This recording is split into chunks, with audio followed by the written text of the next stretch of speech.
میرے محترم بزرگوں دوستوں، ہم سب کو اللہ رب العزت نے دنیا میں بہت تھوڑے وقت کے لیے بھیجا ہے، اور یہ اللہ کی بہت بڑی مہربانی ہے، بہت بڑا کرم ہے کہ اللہ رب العزت نے ہم سب کو تبلیغ کے کام کے ساتھ مناسبت نصیب فرمائی۔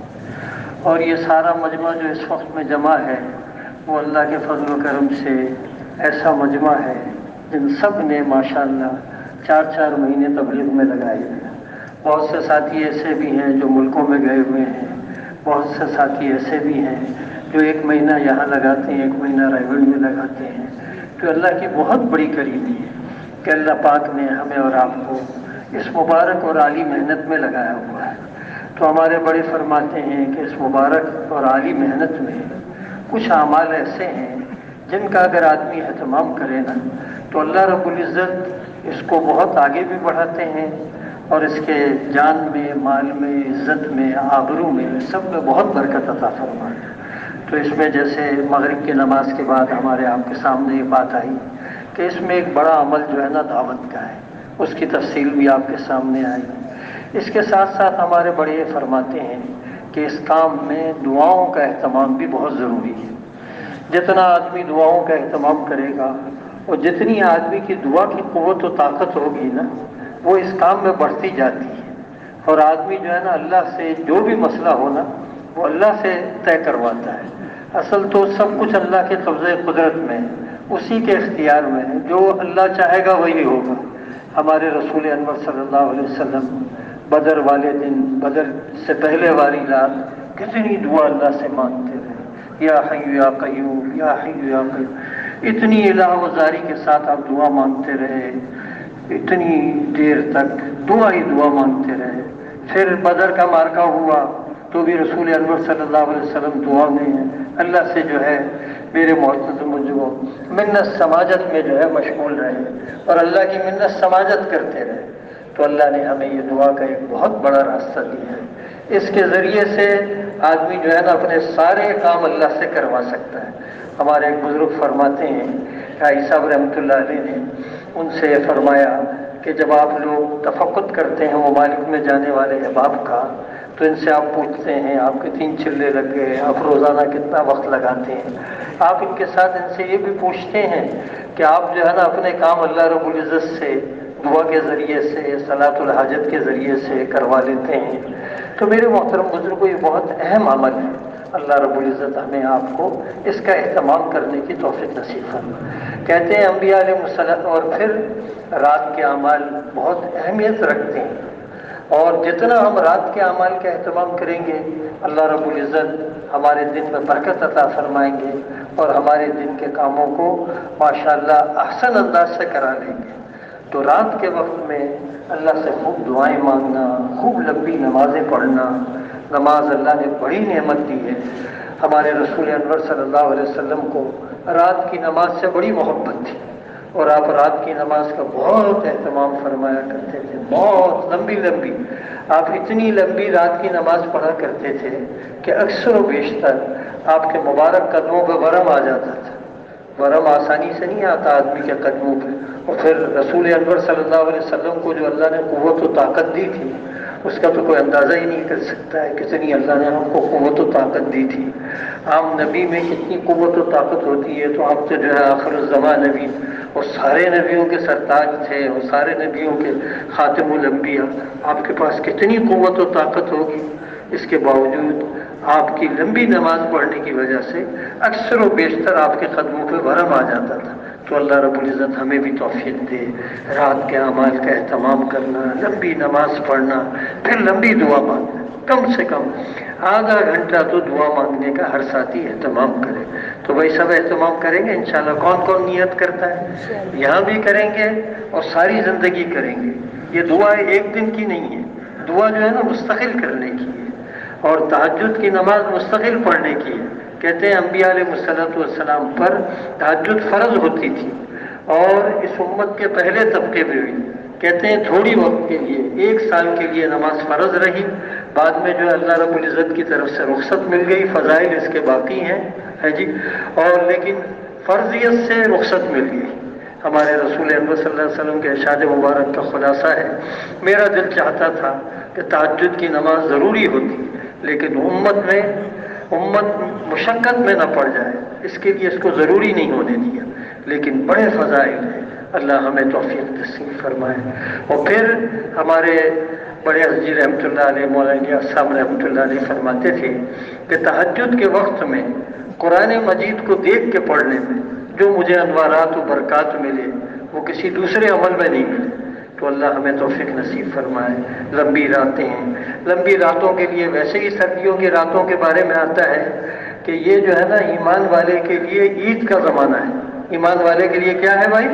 عید کا زمانہ ہے۔ اس کی راتیں لمبی ہیں، تہجد پڑھنا بہت آسان، اور دن چھوٹے ہیں، روزہ رکھنا بھی بہت آسان۔ دونوں عمل جو عابد کی زندگی میں ہوتے ہیں یہ دونوں بہت آسان۔ ہمارے ابراہیم دیو اللہ صاحب مقدس اللہ علیہ فرماتے تھے کہ حضرت نوح علیہ السلام کو اللہ نے بڑی عمر دی اور آپ ساری زندگی روزانہ روزہ رکھتے تھے۔ تو یہ اعمال ہیں جن کا آدمی اہتمام کرے گا، اس کی برکت سے اللہ اس کی دن کی محنت میں برکت عطا فرمائے گا، اور اللہ پاک جو ہے اس سے بڑے بڑے کام لے لے گا۔ اسی طریقے سے ہمارے بڑے فرماتے ہیں کہ ہماری جو تسبیحات ہیں، سوئم کلمہ ہے، درود شریف ہے، استغفار ہے، ان کا بھی اہتمام کریں ہم۔ اور ہمیں جو ہے نا، اگر آدمی جلدی اٹھ جاتا ہے نا تو ہمارے یہاں فجر دیر سے ہوتی ہے، اذان کے بعد بھی تقریباً پونے گھنٹے کا وقت آدمی کو ملتا ہے، تو یہ تسبیحات ہیں، ان کو آدمی جو ہے نا دل لگا کے پورا کر سکتا ہے۔ سبحان اللہ، اللہ تیری ذات وہ ذات ہے جس میں کوئی کھوٹ نہیں ہے، جس میں کوئی عیب نہیں ہے۔ الحمدللہ، اے اللہ ساری تعریفیں جو ہے آپ ہی کے لیے ہیں۔ ولا الہ الا اللہ، اے اللہ جب آپ کی ذات میں کوئی کھوٹ نہیں ہے اور ساری تعریفیں آپ کے لیے ہیں، تو اے اللہ ہم آپ کے سوا کسی اور سے جی نہیں لگائیں گے، اللہ سے جی لگانا۔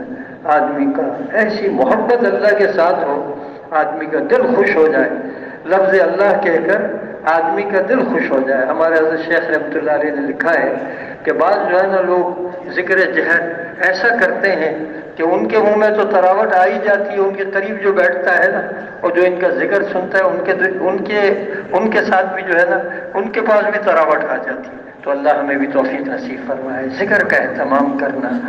سبحان اللہ والحمدللہ ولا الہ الا اللہ واللہ اکبر، ان کے بارے میں آتا ہے کہ یہ 4 کلمے اللہ کو سب سے زیادہ محبوب ہیں۔ اور ہمارے بڑے فرماتے ہیں کہ ایک دفعہ سبحان اللہ آدمی کہتا ہے نا تو ایک درخت جنت میں لگتا ہے، جس کے سائے کے نیچے 100 سال تک تیز رفتار گھوڑا دوڑتا رہے تو اس کا سایہ ختم نہ ہو۔ اسی طریقے سے میرے محترم بزرگوں دوستوں یہ بھی آتا ہے سبحان اللہ والحمدللہ ولا الہ الا اللہ واللہ اکبر، یہ گناہوں کو ایسا جھاڑ دیتا ہے جیسے سردیوں کے اندر جو ہے نا درخت سے پتے گر جاتے ہیں، اور کہتے ہیں کہ یہ ایک ایک کلمہ سلیمان ابن داؤد کی سلطنت سے زیادہ قیمتی ہے۔ تو بھائی ایسے مبارک کلمات کو پڑھنے کا اہتمام کرنا چاہیے نا، تو سب کریں گے انشاءاللہ۔ اس کے معنی کو غور کرتے ہوئے جی لگا کے اللہ کا ذکر کرنا۔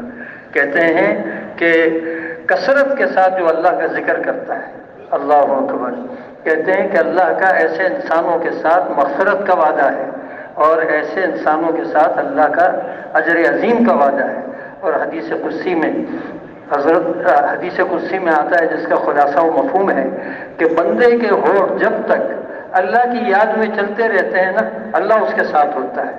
اور یوں آتا ہے اللہ پاک فرماتے ہیں حدیث قدسی میں جس کا خلاصہ و مفہوم ہے کہ بندہ مجھے تنہائی میں یاد کرتا ہے، میں بھی اس کو تنہائی میں یاد کرتا ہوں۔ آپ اندازہ کیجئے اللہ کسی کو تنہائی میں یاد کرے، اور پھر اللہ پاک ارشاد فرماتے ہیں کہ بندہ اگر میرا مجمع میں ذکر کرے نا تو میں فرشتوں کے مجمع میں اس کا ذکر کرتا ہوں۔ پھر آگے حدیث قدسی، اسی حدیث قدسی میں آتا ہے میرا بندہ اگر میری طرف ایک بالش آئے تو میں اس کی طرف ایک ہاتھ آتا ہوں، اور میرا بندہ جو ہے میری طرف اگر ایک ہاتھ آئے تو میں اس کی طرف 2 ہاتھ آتا ہوں۔ اور اس کے آخر میں آتا ہے وَإِنْ أَتَانِي يَمْشِي أَتَيْتُهُ هَرْوَلًا، اگر آدم کا بیٹا میری طرف چل کے آئے تو میں اس کی طرف جو ہے نا دوڑ کے آتا ہوں۔ فَاذْكُرُونِي أَذْكُرْكُمْ، اللہ قرآن مجید میں فرماتے ہیں تم مجھے یاد کرو میں تمہیں یاد کروں گا۔ کتنی بڑی اللہ کی نعمت ہے، اور درود شریف اللہ نے ہمیں بڑی نعمت دی۔ اللہ اکبر، اتنے فضائل درود شریف کے ہیں ہم سوچ نہیں سکتے۔ اللہ پاک نے درود شریف پہ اتنے انعامات رکھے ہیں، کہتے ہیں کہ جو کثرت کے ساتھ درود شریف پڑھتا ہے نا میرے محترم بزرگوں دوستوں، قیامت کے دن اللہ رب العزت اس کو جو ہے نا اللہ کے رسول صلی اللہ علیہ وسلم کے قرب والی جنت نصیب فرمائیں گے۔ جو شخص کثرت کے ساتھ درود شریف پڑھتا ہے، کہتے ہیں کہ جو ہے نا اللہ کے رسول صلی اللہ علیہ وسلم سفارش فرمائیں گے، تو بہت بڑی اللہ نے نعمت دی ہے۔ ہر بیماری کا علاج درود شریف میں، ہر پریشانی کا حل درود شریف میں ہے، اور کثرت کے ساتھ جو درود شریف پڑھتا ہے اللہ رب العزت اس کو ایسی جگہ سے روزی دیتے ہیں جہاں سے آدمی کا گمان بھی نہیں ہوتا ہے۔ اور استغفار کے تو کہنے ہی کیا، کہتے ہیں وہ شخص بہت خوش نصیب ہے قیامت کے دن جس کے نامہ اعمال میں کثرت کے ساتھ استغفار ہو۔ گناہوں پہ توبہ کرنے والا ایسا ہے جیسا کہ اس نے گناہ کیے ہی نہیں۔ آدم کا ہر بیٹا گناہ گار ہے، بہترین گناہ گار وہ ہیں جو گناہ کر کے توبہ کرنے والے۔ اللہ کی ذات ایک بے عیب ذات ہے، اور انبیاء علیہ السلام کو اللہ نے معصوم بنایا، صحابہ اکرام رضی اللہ تعالیٰ عنہ اجمعین کی حفاظت کی گئی۔ اس کے علاوہ جتنی امت ہے اس سب کے بارے میں آتا ہے کہ ہم سب گناہ گار ہیں، لیکن بہترین گناہ گار وہ ہیں جو گناہ کر کے توبہ کرنے والے ہوں۔ اللہ ہمیں توفیق دے۔ بعض اوقات بعضوں کی ندامت اور بعضوں کا رونا دھونا اللہ کو ایسا پسند آتا ہے، ایسا پسند آتا ہے۔ میرے محترم بزرگوں دوستوں، اللہ ان کے گناہ تو معاف کر دیتے ہیں، گناہ کے بدلے میں اس کو نیکیاں دے دیتے ہیں۔ استغفر اللہ الذی لا الہ الا هو الحی القیوم واتوب الیہ کے بارے میں آتا ہے کہ جو بندہ اس استغفار کو پڑھتا رہتا ہے نا، اگر اس کے سمندر کے جھاگ کے برابر گناہ ہونا اللہ پھر بھی معاف کر دیتے ہیں۔ اور میرے محترم بزرگوں، اس کے اگر ریت کے ذرے کے برابر گناہ ہو پھر بھی اللہ معاف فرما دیتے ہیں۔ اور میدان جنگ کو چھوڑ کے بھاگ کے آ جانا بڑے گناہوں میں بھی بڑا گناہ ہے۔ کہتے ہیں کہ اس استغفار کے پڑھنے کی وجہ سے اللہ رب العزت اللہ نہ کرے کسی سے ایسا گناہ ہو جائے نا، وہ بھی اللہ پاک معاف فرما دیتے۔ تو اللہ بڑے کریم ہے، اللہ بڑے کریم ہے، بڑے رحیم ہے۔ اگر ہم استغفار کا کریں گے، کیا آتا ہے؟ استغفار کرو، اللہ تمہارے اوپر موسلادھار بارش برسائے گا، اللہ تمہاری مدد کرے گا بیٹوں سے اور مال سے، اور اللہ تمہیں نہریں دے گا اور باغات دے گا۔ تو یہ جو رات کے اعمال ہیں نا، اللہ رب العزت ہمیں اہتمام کے ساتھ کرنے کی توفیق نصیب فرمائے۔ ہمارے امام اعظم رحمۃ اللہ علیہ کے بارے میں آتا ہے کہ ایک رات پوری اس آیت کو پڑھتے رہے اور روتے رہے، وَامْتَازُوا الْيَوْمَ أَيُّهَا الْمُجْرِمُونَ، کہ قیامت کے دن یہ اعلان ہوگا کہ مجرموں آج کے دن علیحدہ ہو جاؤ۔ ساری رات امام اعظم رحمۃ اللہ علیہ بہت بڑے آدمی تھے، بہت بڑے آدمی تھے، ساری رات اسی میں روتے رہے۔ میرے محترم بزرگوں دوستوں، اللہ ہمیں بھی اس کا احساس نصیب فرمائے۔ ان اللہ یحب الملحین فی الدعاء، جو دعا میں اصرار کرتا ہے اللہ اس سے خوش ہوتے ہیں، اللہ اس سے ناراض نہیں ہوتے۔ ایک عربی حرم شریف میں کہہ رہا تھا، اللہ میری مغفرت کر دے، یا اللہ تو میری مغفرت کر دے، میری مغفرت کر دے۔ اور اگر تو میری مغفرت نہیں کرتا پھر بھی اللہ ہم کہاں جائیں گے؟ ہمارا تو اللہ تو ہی ہے، تو میری مغفرت نہیں کرتا پھر بھی میری مغفرت کر دے۔ تو اللہ کی منت سماجت کرنا، اے اللہ یہ امت اتنی مشکلات میں ہے، اتنی پریشانیوں میں ہے، بھنور میں پھنسی ہوئی ہے، اے اللہ کوئی تیرے سوا اس کا پرسان حال نہیں، تو ہی اس کا مولا ہے۔ اللہ قرآن مجید میں فرماتے ہیں کہ میں جو ہے نا ایمان والوں کا مولا ہوں، کافروں کا کوئی مولا نہیں ہے۔ تو اس اللہ کو پکارنا کہ اللہ یہ امت ایسی بھنور میں پھنسی ہوئی ہے، کہ اللہ اس کا کوئی پرسان حال نہیں، کوئی اس کی دنیا میں سنوائی نہیں ہے، تیری ایک ذات ہے، ایک اللہ کا ارادہ ہو جائے۔ میرے محترم بزرگوں، راتوں رات جو ہے نا اللہ پاک اپنا فضل کرم فرما دیں اور ساری امت میں میرے محترم بزرگوں بہاریں پہلے والی دوبارہ آ جائیں۔ اس کے لیے اللہ نے محنت بھی دی ہے، اور اس کے ساتھ دعاؤں کا ذکر کا۔ حضرت علی کرم اللہ وجہ نے جب فضائل سنے تسبیح فاطمہ کی تو ساری زندگی اس کو نبھاتے رہے ماشاءاللہ۔ کسی پوچھنے والے نے یہ پوچھا کہ آپ کے زمانے میں کچھ جنگیں بھی ہوئیں اور اس میں جو آپ کو بہت مشغول ہونا پڑا، اس رات کو بھی کیا آپ نے تسبیح فاطمہ پڑھا تھا؟ تو انہوں نے ارشاد فرمایا کہ ہاں، میں نے اس رات کو بھی تسبیح فاطمہ کا اہتمام کیا تھا۔ ہمارے بڑے فرماتے ہیں احب الاعمال الی اللہ تعالی ادومها وان قل۔ ہمارے بھائی امین صاحب رحمۃ اللہ علیہ فرماتے تھے کہ بڑے حضرت رحمۃ اللہ علیہ کے زمانے میں یہ بات بہت چلا کرتی تھی، احب الاعمال الی اللہ تعالی ادومها وان قل۔ آدم کے بیٹے کا وہ عمل یا انسان کا وہ عمل اللہ کی محبت کو کھینچتا ہے جو مداومت کے ساتھ کیا جائے۔ اور اس میں آگے یہ آتا ہے کہ اگرچہ مقدار میں تھوڑا ہو لیکن اہتمام کے ساتھ ہو، کبھی نہ چھوٹے آدمی کا، تو وہ اللہ کی محبت کو کھینچتا ہے۔ مداومت کسے کہتے ہیں؟ ہر حال میں عمل کا کرنا، وقت ہے تو بھی عمل کا کرنا، وقت نہیں ہے تو بھی عمل کا کرنا، بھوک لگی ہے تو بھی عمل کا کرنا، اور سر میں درد ہے تو بھی عمل کا کرنا، اپنے مقام پہ ہے تو بھی عمل کا کرنا، اللہ کے راستے میں ہے تو بھی عمل کا کرنا۔ تو بھائی سارے ساتھی انشاءاللہ ان ساری چیزوں کا اہتمام کریں گے، انشاءاللہ یہاں بھی کریں گے۔ کون کون کرے گا بھائی انشاءاللہ؟ اور اپنے گھروں پہ بھی کرنا، وہ گھروں کی فضا بنانا، ماحول بنانا، ہمارے گھر میں بھی ایسے ہی اعمال ہوں، ہماری راتیں برکت والی ہوں، ہمارے دن برکت والے ہوں۔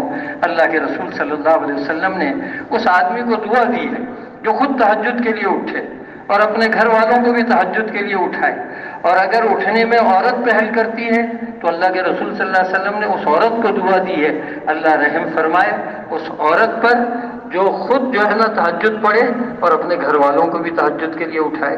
تو یہ اعمال ہمیں یہاں بھی کرنے ہیں، وہاں بھی کرنے ہیں، تاکہ اللہ کرے بھائی ہماری ساری زندگی میں ان تمام اعمال کا اہتمام ہو۔ اللہ ہم سب کو عمل کی توفیق نصیب فرمائے۔ سبحانک